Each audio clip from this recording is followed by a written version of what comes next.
Damien Fleming taking guard by Darryl Hare.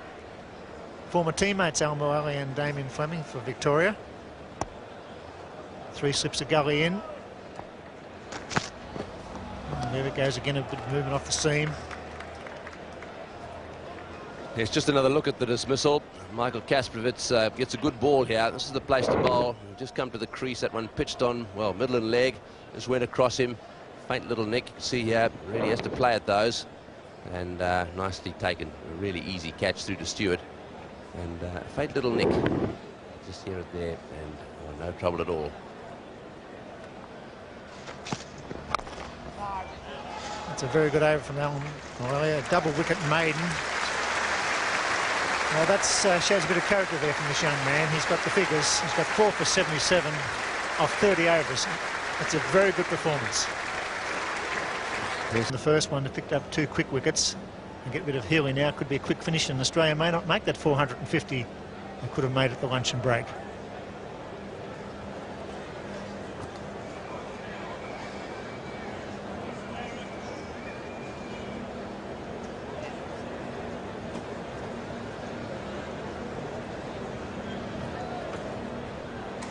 Damien Fleming. And my senior commentator Richie Benoit has just told me it was Jeff Jones, the fast left armour.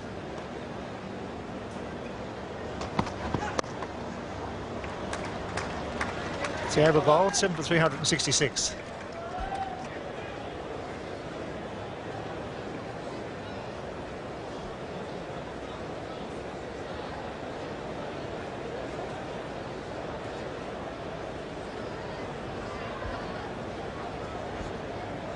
So that's the scene here. A few clouds beginning to drift over.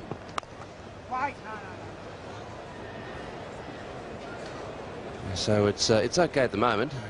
Might get a little dull later on, but it wasn't long ago. In fact, it was last season on this day when the lights were used in a test match for the first time, and that happened in Perth. And those are pictures of that particular moment. Got a little bit dull, they switched the lights on and everyone was happy.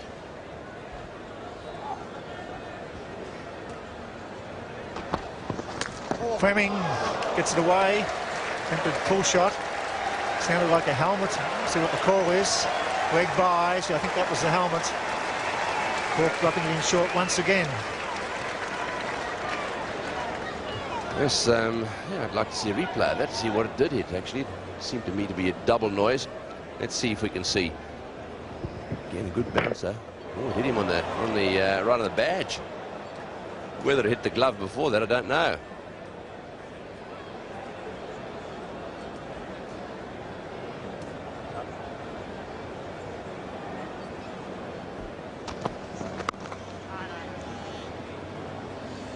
So you can't ask for a straighter bouncer than that one then, can you? Right on the Australian badge, was it? Let's have a look again. Yes. Dead straight. Different game these days. Interesting. Fleming was going for the hook shot. He was prepared to go after it. He'll probably pitch up now, going a bit off stump, try and entice him to drive with 3 slips and a gully in. That's the normal tactic for fast bowler. There it goes, and it's wide. There they go again. There's a big gap between second and third slip. And 4 more. And Tony Greig is bleeding. Yeah, this is not good. This is going to be a painful business. They really have got to catch him. That was a pretty difficult one. It went to his right, but really, as it went in the air, one didn't really have all the confidence in the world. Just let's have another look at it. It's a good delivery. He just spars it a little bit. And it would have been a very good catch, mind you. And there he goes. In fact, he may not quite have got to it. I suppose we all throw our arms up in the air. If you've dropped a few, those seem really bad.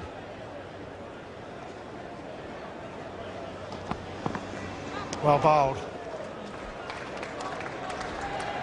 The other point, of course, is that he had to go a long way to his right, and the fieldsman on his right has left that big gap there.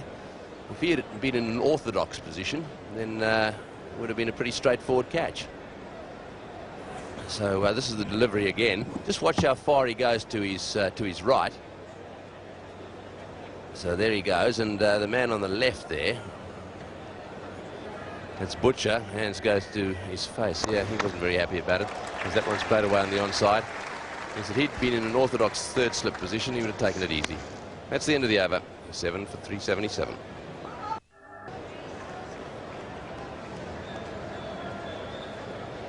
Very pleasant conditions now. The sun's out.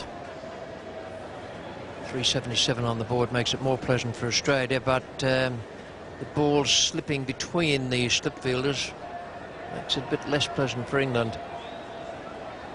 7 for 377, 2 slips and, well, 3.5 is the other man. He's edging his way round a little towards second slip. Good afternoon, Ian. Good afternoon, Richie. Yeah, it's a little frustrating sitting up here, and I think if England just stuck with the orthodox slip fielders throughout this game, they might have been better rewarded. Mark Butcher did take catch to dismiss Michael Slater in that wide position, but there's been quite a few that have gone to the orthodox slip position. Frustrating. No. I do think that man at third slip now, not sure if it's on orders or he's just slipping himself a bit towards the other man, just edging away an inch at a time, just sort of filling the gap of his own volition. That man there, he's just getting himself across that way a bit. I think he's perhaps made the decision, Richie, that that's where he should be. Very dangerous to do that sort of thing of your own volition. You might find yourself under the showers. Well, he has an advantage. Alex Stewart is at keeping, so he can maybe just do it without him noticing.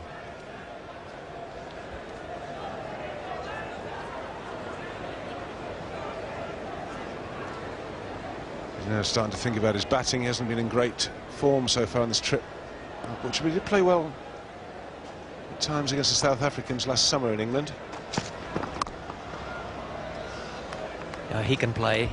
He's got a good temperament as well as plenty of skill. And he does allow the right-hand, left-hand combination at the top. He's already been cracked in the skull with a short pitcher over in Perth early in the tour. May not dent his confidence, might have dented his skull a bit, but I don't think it'll dent his confidence. You get over those things pretty quickly, and he does have plenty of skill.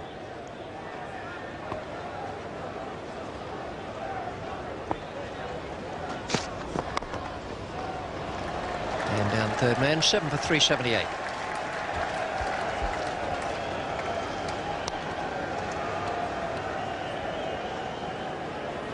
Wickets down with Healy on 120.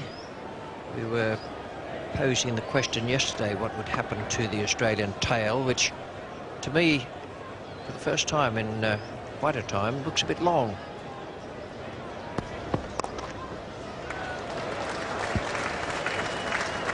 Fleming will take 2 there. He's one of the tail we're talking about. Generally they can be relied on for runs. Michael Kasprowicz has already gone for a duck, the only one in the list there. McGill and McGrath still to come. McGill can hang around, I think, Richie, but I'm not so sure that Glenn McGrath will be thinking more about his bowling when he walks out there.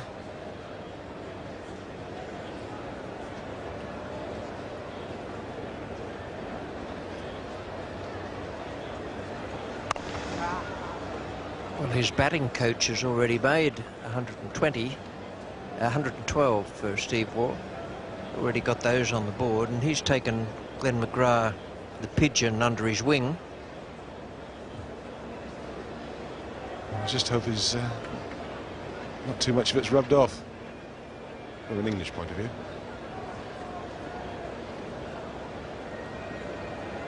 Stuart McGill, the second from the bottom in that Australian batting lineup, has only played a handful of test matches. He played against South Africa in Adelaide, then he went across to Pakistan, played in 3. And each time he's done something with the bat in different circumstances.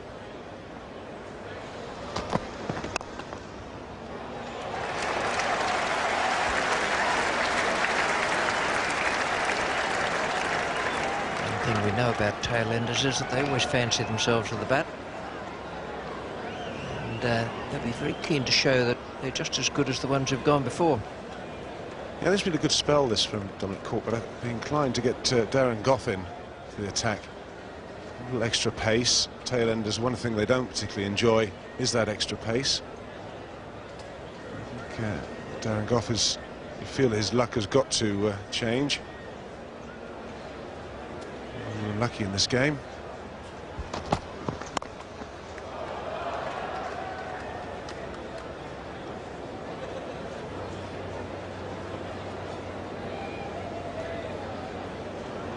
Bowlers are always thinking out in the field there, particularly if they've got pushing up towards 400 against their collective names, and they're looking always for a batsman's weakness.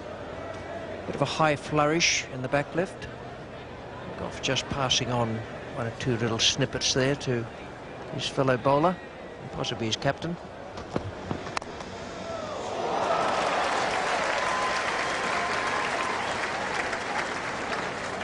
One thing you'll find with tailenders is so keen are they on their own prospects that they always try to jack the strike off the recognised batsman.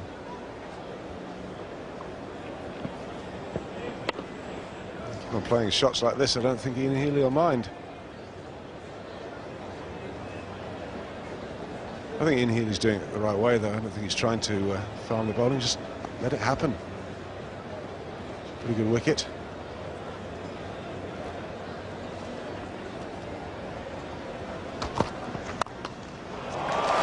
Stroke.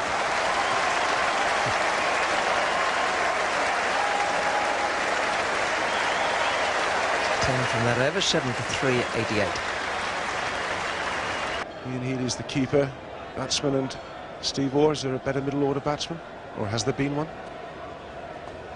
Well, there have been a few around. It depends on the strength of the side. For example, Miller used to bat down the order. He batted at 3 for Australia sometimes. But the situations vary a bit. They're two very good players. You'd have Ian Healy lining up against Rodney Marsh, I would imagine, although there were other good wicket-keeper batsmen around, like Wally Grout, Don Talon. But I don't think you'd find any better ones than Rodney Marsh and Ian Healy. They've both got themselves over the 350 mark for dismissals as well. One thing we do know is that they're very useful.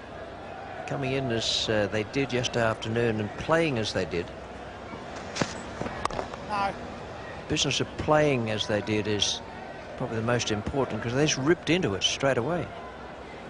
Well, quite often I think in those situations, quite often, not so much England perhaps yesterday, but when you're 4 or 5 wickets down, fields tend to be a little bit more attacking, a few more gaps in the outfield, and quite often if you're positive in those situations, maybe best form of defence can be attack.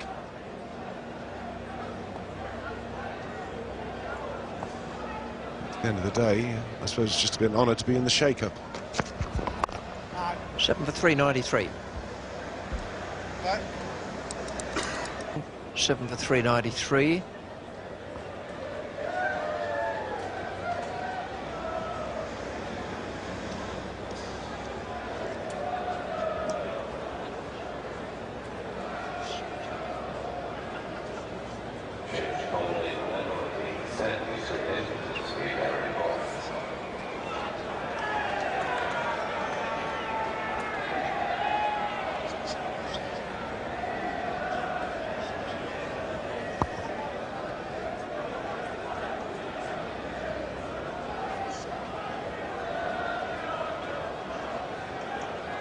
Bowling figures for England. Best there, Mullally, 33 overs, 8 maidens, 4 for 84, and Ian Botham has his wish. Darren Goff is in the attack.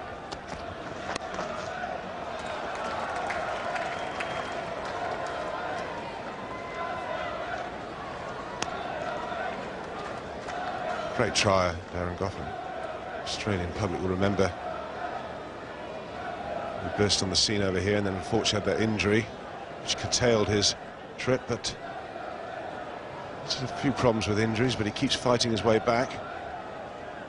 Great battler. Always seems to play with a smile on his face. And believe me, that's been quite an achievement over the last few years. He's Not have a great deal to smile about, but he keeps his tail up in captain's delight. Throw him the ball and he'll run in and give you everything he's got.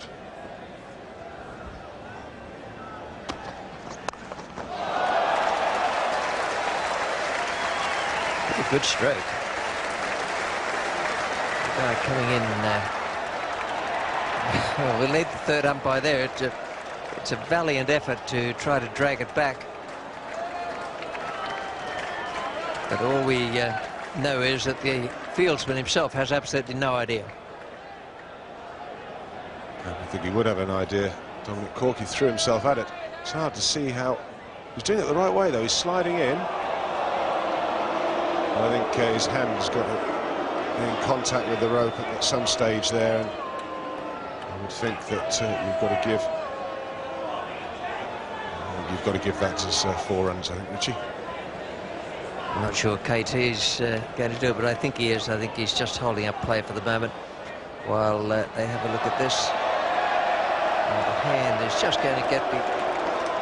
Hello. And there's the horizontal arm just to alert the scorers.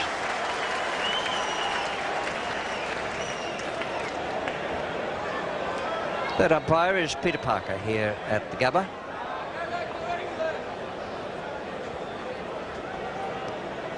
And that was a good shot.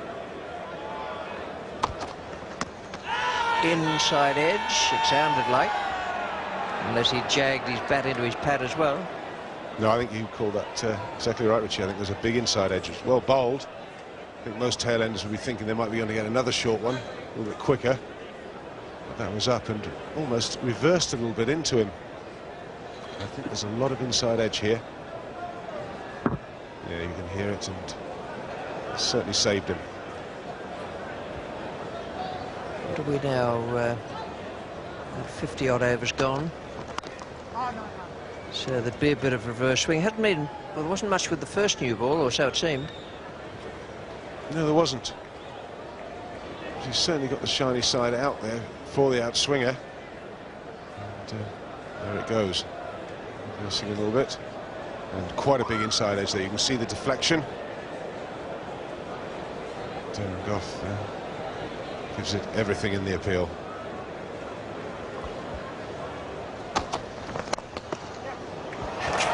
A good shot. He's just managed to dig out that fierce Yorker. And he's got 3 runs for it.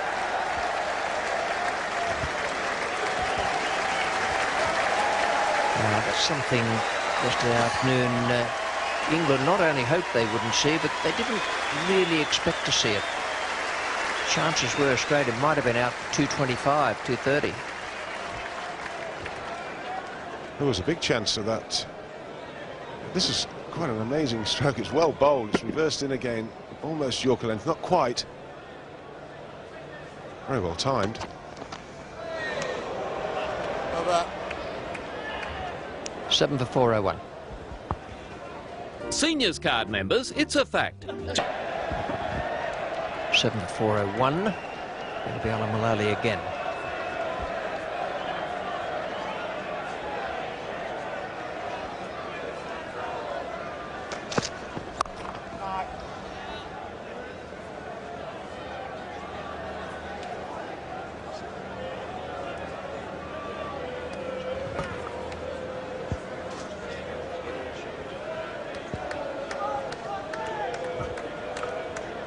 Three for Damien Fleming. Still to come, Stuart McGill and Glenn McGrath. Pitch is playing well. No terrors there for the England batsmen. Only the length of time they've been in the field.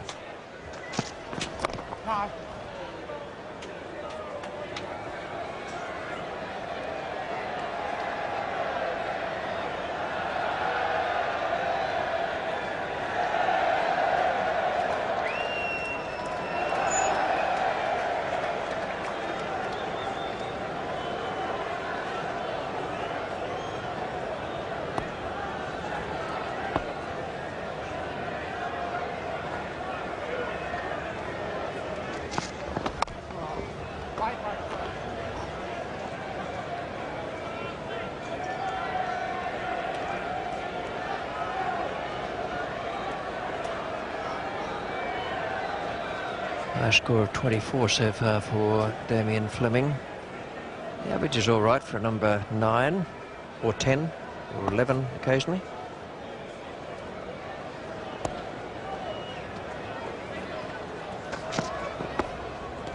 Made that higher score against England, Max Kruger tells me, down in Adelaide, 94-5, when Philip de Freitas made the runs that gave England the chance to bowl it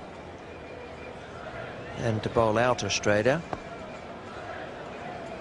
Crucial match that on the last series, but not as crucial as the one before in Sydney, where England might well have won. And May and Warne batted for an hour in different light when Atherton couldn't use his fast bowlers.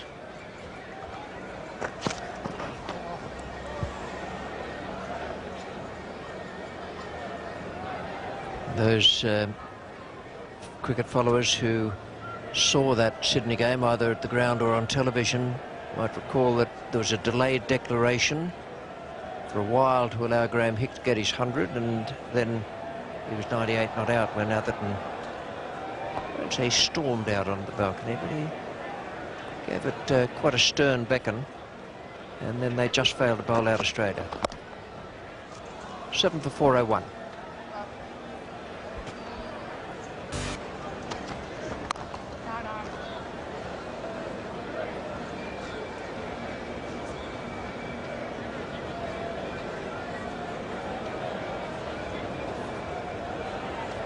That one was right off the middle. And he enjoyed it. Look at the smile on the face. He's probably been wanting to do that for a long time. 7 for 409. Well, it's another bright day here at the Gabba, and it's been a good day for Australia. Both Steve Waugh and Ian Healy passing the century mark.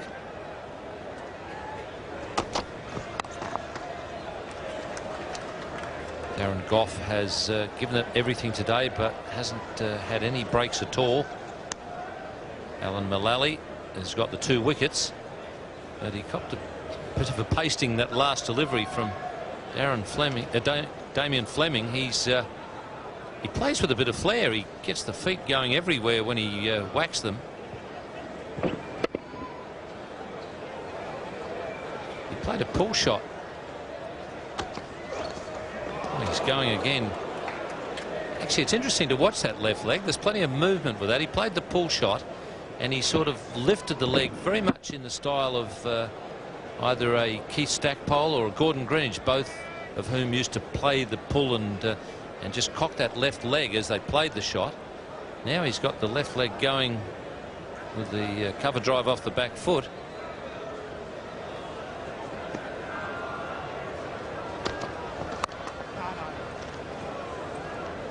And enjoying it. He does show a little bit of flair when he plays. I know from times past he likes to put value on his wicket, but he likes to score runs quickly. There's a number of those inventive shots that can score some for him. Lovely photo.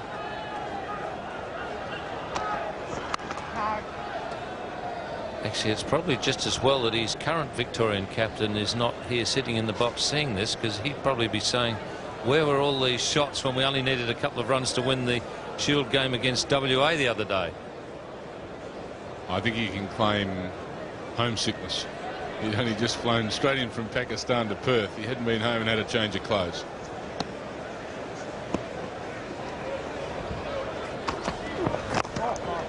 Safe, no one there. That's exactly how things have gone for Darren Gough, particularly today.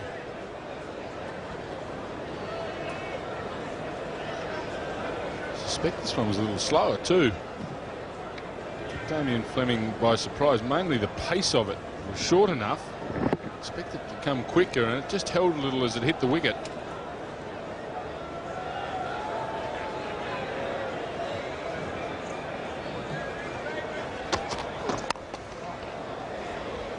Okay. 7 for 410. Because he always said they should have been shot at birth.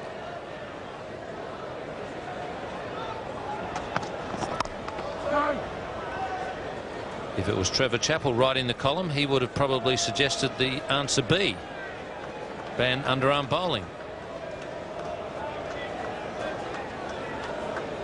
I haven't got anybody for the protective clothing. Those are your three choices. You keep speaking to me the way you are. I'm going to put in D. So it's Ian Chappell.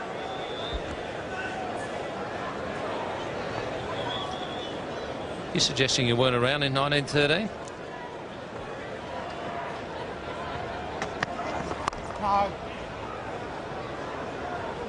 Well, I'll be nice to you, Simon. If you get the answer right, you've got the opportunity to win the Ansett trivia competition.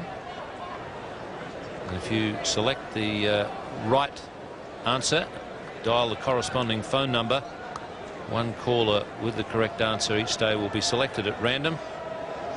And there's a daily prize of 2 return economy airfares from the nearest capital city to a single destination on the Ansett Australian network.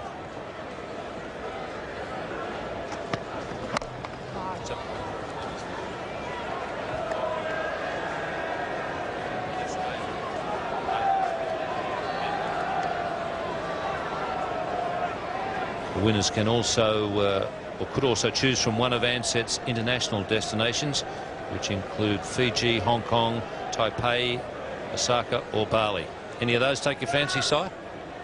Actually recently went to Osaka with Ansett. It was a wonderful trip.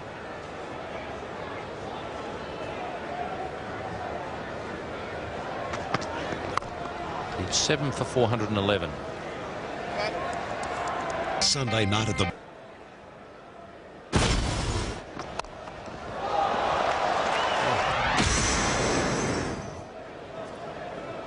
Damien Fleming's been enjoying himself out there. That's been one of his more spectacular shots.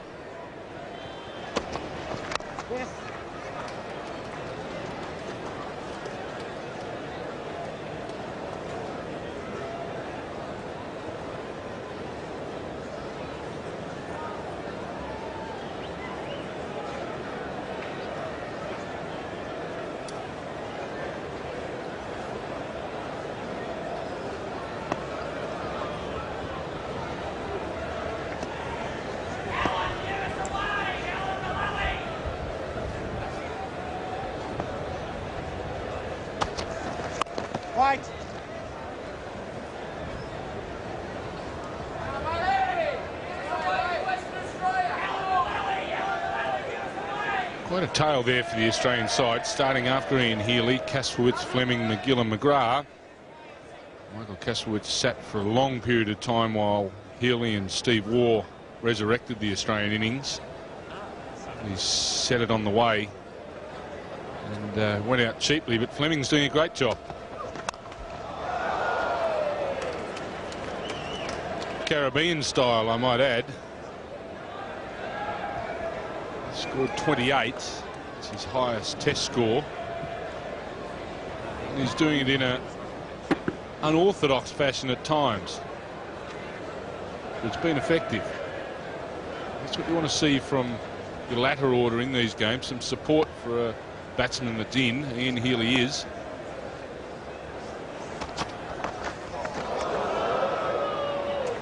He missed that by 1.5 yards. A little slow on taking the bait to play the hook. Here it is. It was way past him before he even got the bat anywhere near it.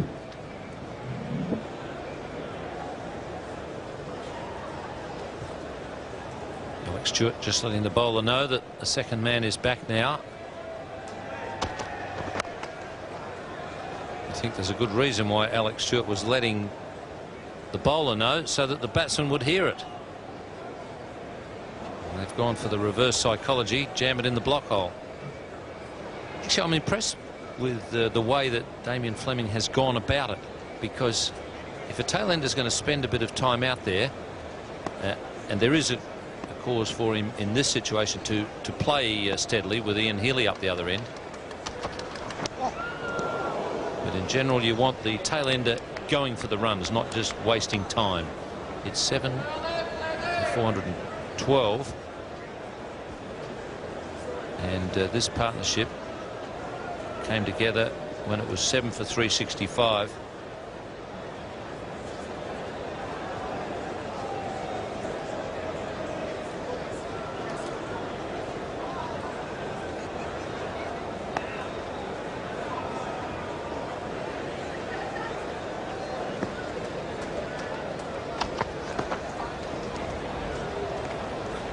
It remains 7 for 412.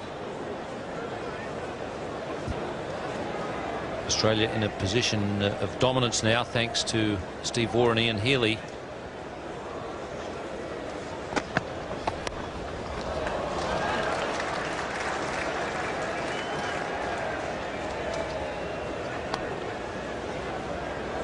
Good thing about this partnership and Damien Fleming giving support to Ian Healy is exactly what we have seen just then.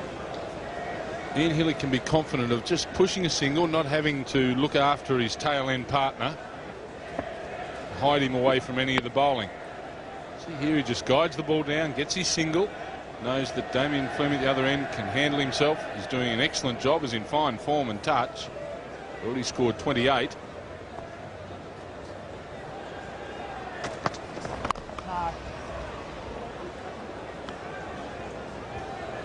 Immaculate in defence.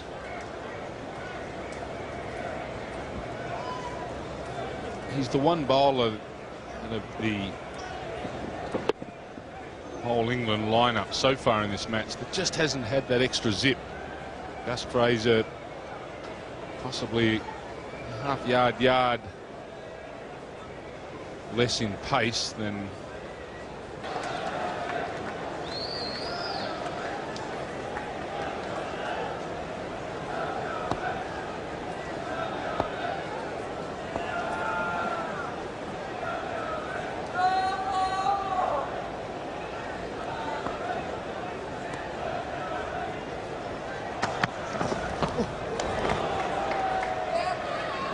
the hook shot, and he's been given plenty of opportunities to play it.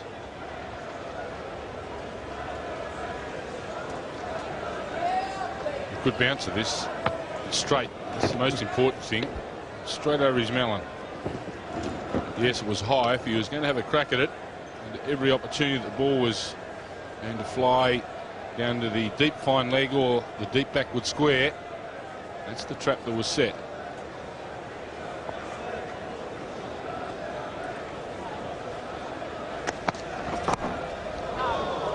Falls safely. It's 7 for 415. And Max Kruger tells me quite an interesting stat. He's made 4 Test hundreds now, and including this one, he hasn't been dismissed yet once he's passed the century mark.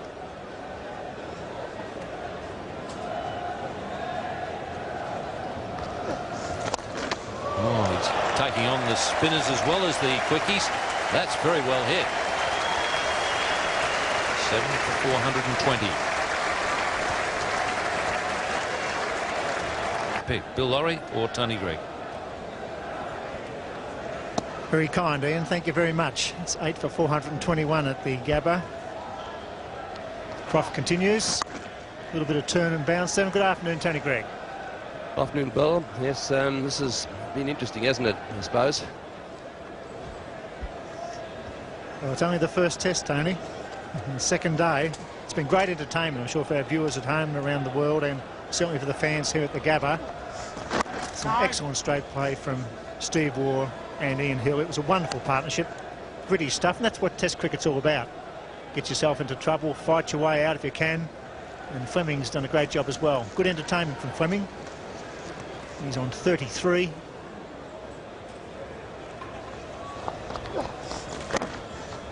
And for our racing fans around Australia, we'll be shortly going to Sandown for race 5, the Equip Stakes. 2 races today from Sandown on Wide World of Sports.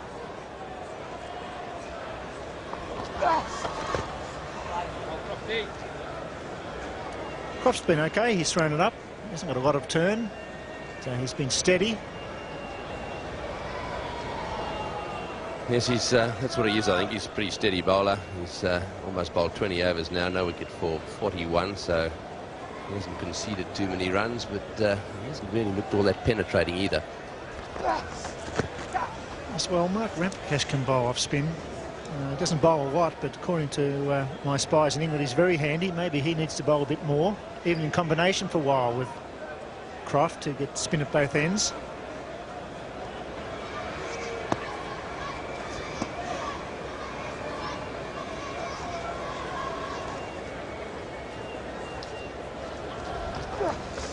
It's 8 for 421. Happy crowd at the Gabba. Local hero Ian Healy, 134. Stephen Moore, 112. The main run getters for the Australians. Damien Fleming doing a good job. He'll probably take on Angus Fraser here with McGill at the other end. Just the 2 slips in. Takes the single.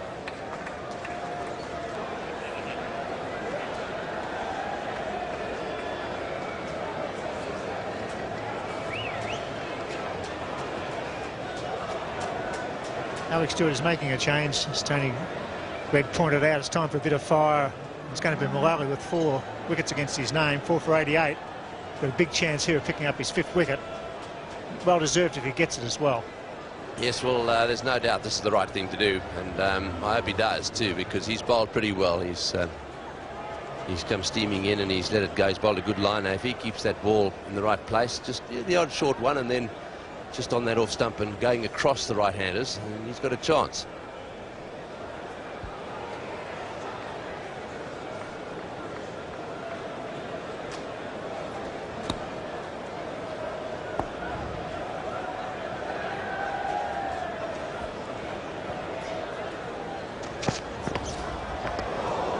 Australians about 192 runs today. That's some good time. Plenty of boundaries, some good positive batting.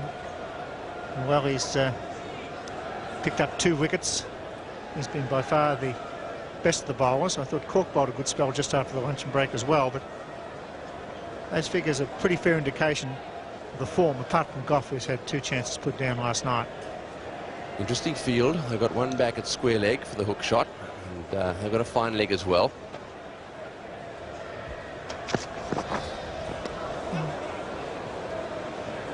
And 2 now in a row past the outside edge. And just for those of you waiting for the dividends from the Sandown Race 5, there they are. Prime address. Paid $24.70 and $7.10. And number 8 and number 7 in the places.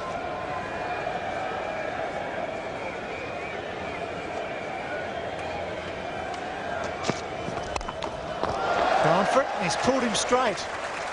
Just clears Angus Fraser at mid-on. Becoming very flamboyant in style of cocking the leg up. He's given it a good whack. And he's doing a very good job. That should fire up Mullally. One tail end is hitting it back over mid-on. There he is, just a fraction short. Whacks it over Angus Fraser's head. Yes, I think that could have gone anywhere. He wants to just keep his cool, keep it up there just on that off stump, perhaps, and for the outside edge. Inside edge was beautiful delivery. Mullally didn't really go up. A little bit frustrated. He did that once or twice to Stephen Moore as well. Got to duck back, get the edge. Yes, no doubt about that. Big edge onto the bat and then onto the back bag. It's 4 deliveries bowled now, and he's beaten the bat twice. Little inside edge onto the pad, that last one, and he's had one hit over the top of mid-on, so it's been action every ball.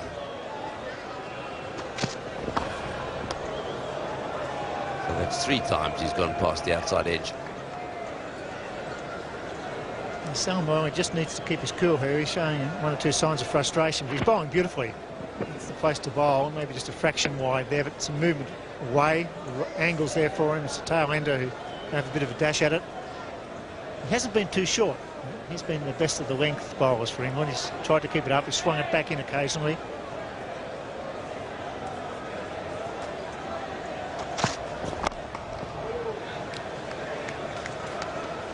8 for 440.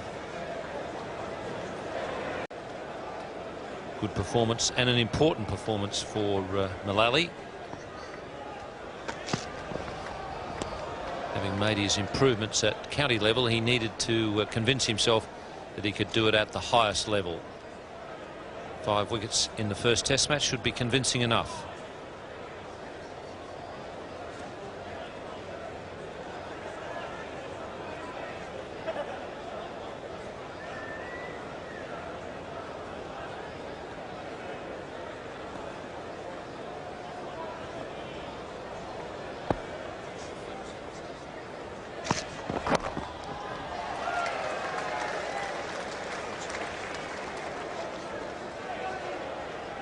Damien Fleming has made a half century at first class level, never at Test level. So he'll be urging Glenn McGrath to hang around for a bit.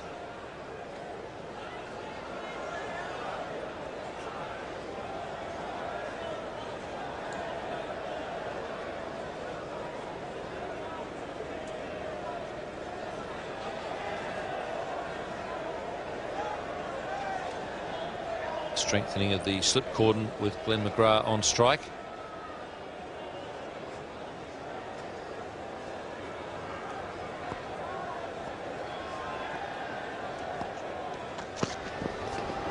That's well bowled. Good over from Alan Mullally. 9 for 447. Massed this sort of total. The onus is now on England to bat well. Damien Fleming, he is on fire. That is a magnificent shot.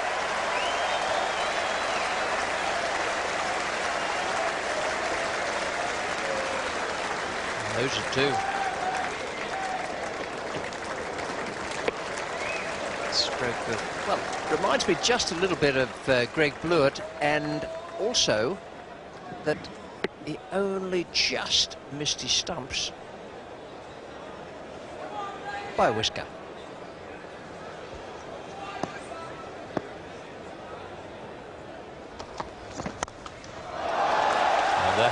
That really is rubbing in.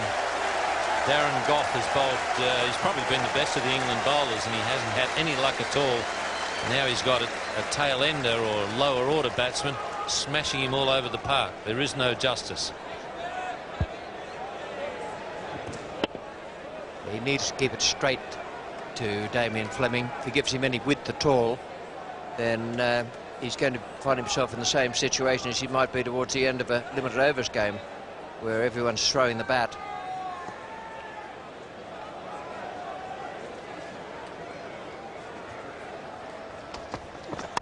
Well, that's a very good shot again, but it'll be cut off by Ramprakash. So I think Damien Fleming's decided that if he's going to get a Test 50, this is his best chance, and he better do it quickly.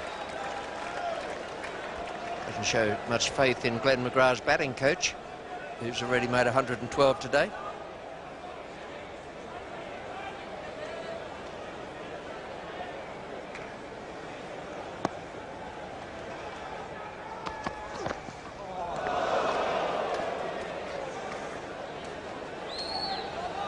I must say, it's mostly been sensible batting from Damien Fleming. He's played that magnificent pull shot at the start of this over, but a lot of his shots have been perhaps a little on the flamboyant side, but he's hit them either over or through the covers and hit them pretty well.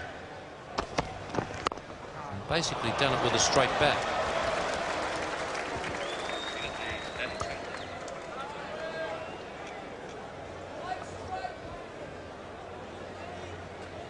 Seven fours for Damien Fleming. There, some of the flamboyant ones there through the covers off the back foot with the left leg really flying. But that's the star job, that one. And there's 50 for Damien Fleming. Well done. His first one in Test cricket.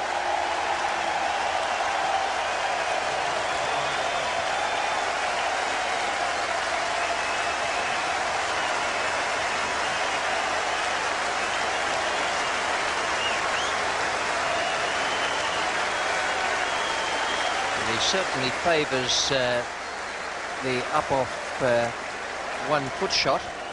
It's very elegant, and he has played extremely well. All right, I wondered earlier, Ian, how the tail enders would go, because it didn't look as strong as it had been. They've done very well. Kasparovich made 0, Fleming's 50, McGill got 20, and England, all they've got is a touch of the despondencies. Call of your running partner.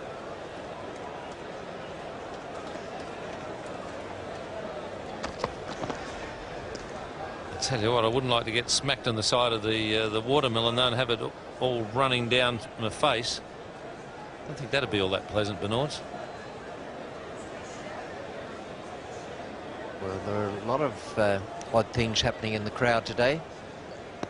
Some people wearing watermelons, some people wearing no watermelons.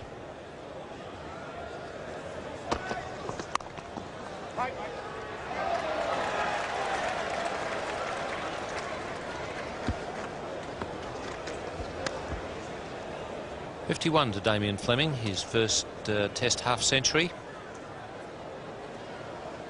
Australia 9 for 460 here at the Gabba in the first Test of the Ashes series.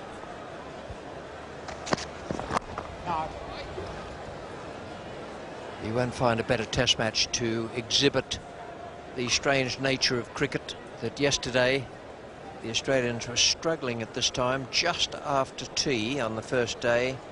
Tea taken at 4 for 141, and now suddenly, just a day later, 9 for 460, and the bowlers are thinking about what they're going to do out on that pitch, and the opening batsmen are thinking about what might be done to them.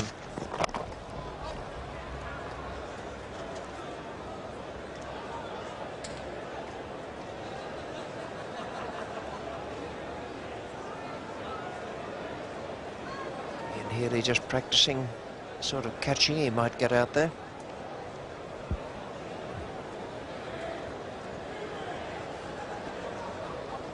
Healy's just waving to that lady who was waving to the dressing room a few moments ago. Oh, nicely guided. Played very sensibly, Damien Fleming. And that's his 8th boundary.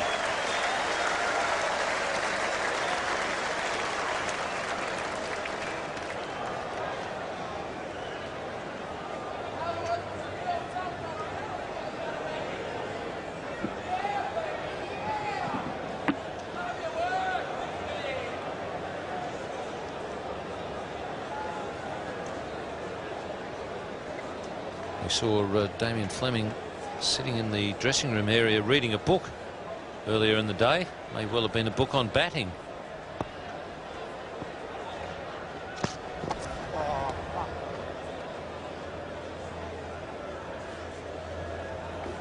If it is a book on batting, there'll be a lot of young blokes rushing out there to buy it.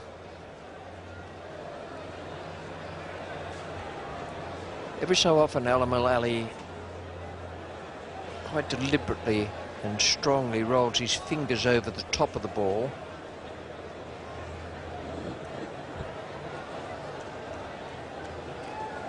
And he got a bit of movement with that one. It went away from the right-hander. The normal push-away ball of the left arm over the wicket bowler.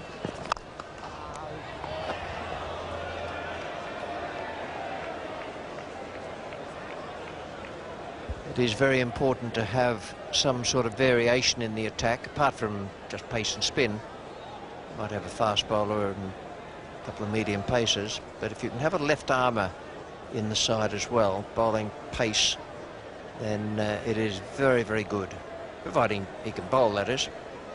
And Malali's given a good exhibition here.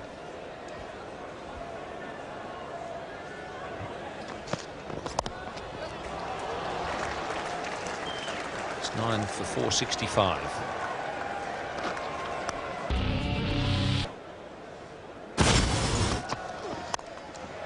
And there's 50 for Damien Fleming. Well done, his first one in Test cricket. Well, that was Damien Fleming bringing up his half-century just a short while ago His best shot in the 50 was a magnificent pull shot. One of 7 fours in his 50.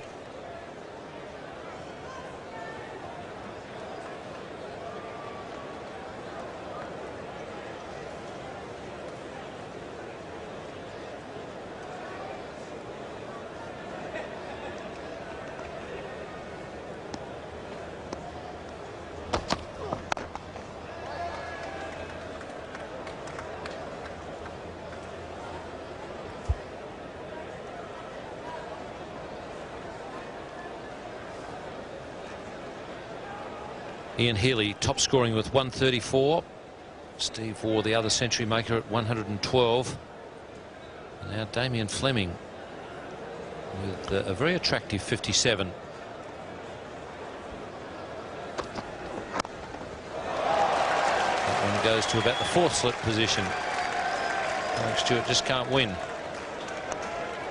think in the cool of the night, the England hierarchy, and they settle down to work out precisely how they should have bowled at different batsmen, might pursue the line with Fleming that they would concentrate more on the slips area. And Glenn McGrath has plenty of support in the centre of the second row. And 4 more. That's a good shot. He loves to play the pull and the hook. And he plays them pretty well for the tail ender.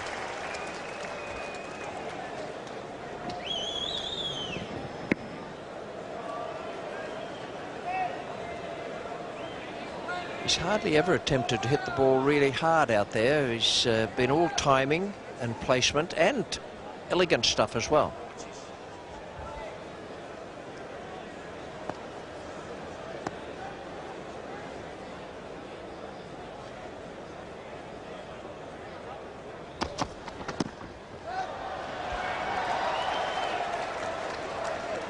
Damien Fleming's highest score in first-class cricket.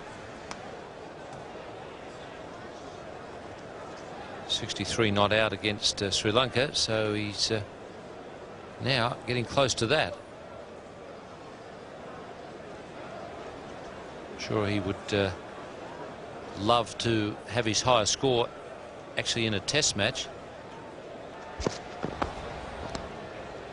And he'll be able to play a bit of backyard cricket with all the equipment. $1,000 worth of cricket gear to go with the $500 for Tim the Chicken Rathbone.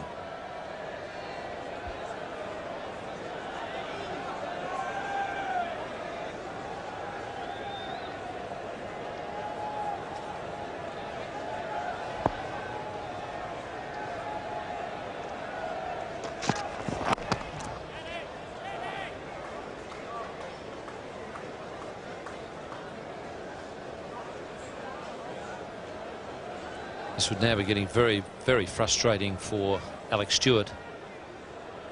And from most of the Englishmen, one of their problems will be to put out of their mind any thoughts of how good it could have been if they'd run Steve Waugh out, and then if they'd caught Steve Waugh and caught Ian Healy. They start letting that get in their mind, and then it could affect the way they bat. Because if they had done everything right, it could have been a very good first day for England. Now they've got a battle on their hands to save the match.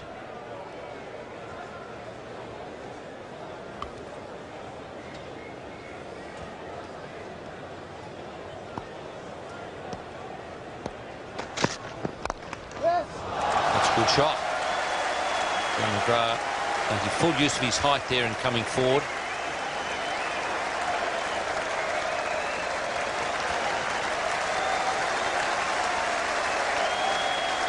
And watching this back in the living rooms, it may look as though there's not much out there for the bowlers, and the batsmen are in extreme comfort. The runs are coming. 31 in this last wicket partnership. It'll be a bit different when the Australian bowlers with the new ball get at it. The 74 overs gone with this ball. It's soft, No movement in it off the seam. But it'll be a different proposition when the England openers get out there. Shiny ball, a lot of bounce, movement in the air. And that's one of the problems they face.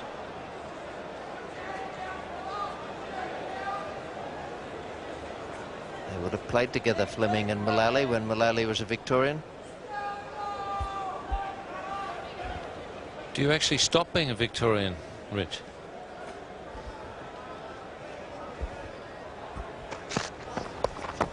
He's hit that well. Another boundary. Higher score in first-class cricket for Damien Fleming. Australia 9 for 480. Damien Fleming 66. And Glenn McGrath is on 5. And a bit of good fortune for him there.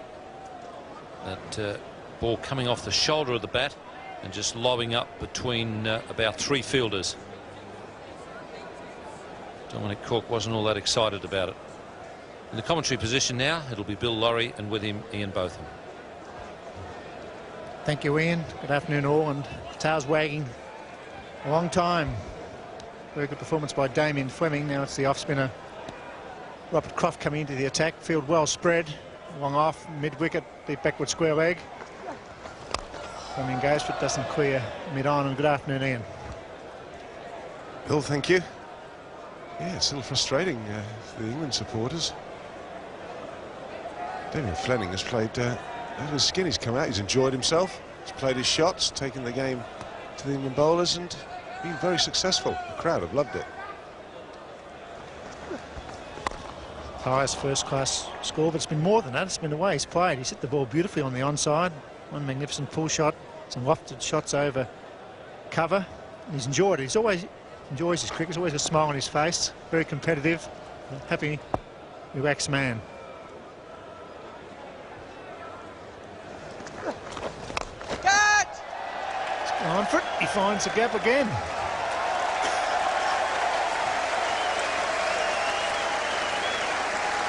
The runs just keep coming.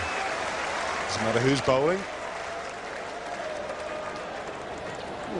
It's a good shot, actually. He's placed that there. He hasn't tried to just hit it. He's had a look at the field and picked the gap pretty well.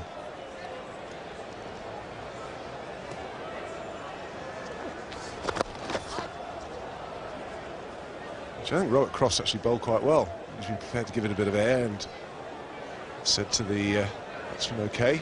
Not a lot of assistance there turning. When you look at Damien Fleming's wagon wheel, it's strokes everywhere. Nothing boundaries. Uses his feet. He punches us down to long on to Atherton for a single.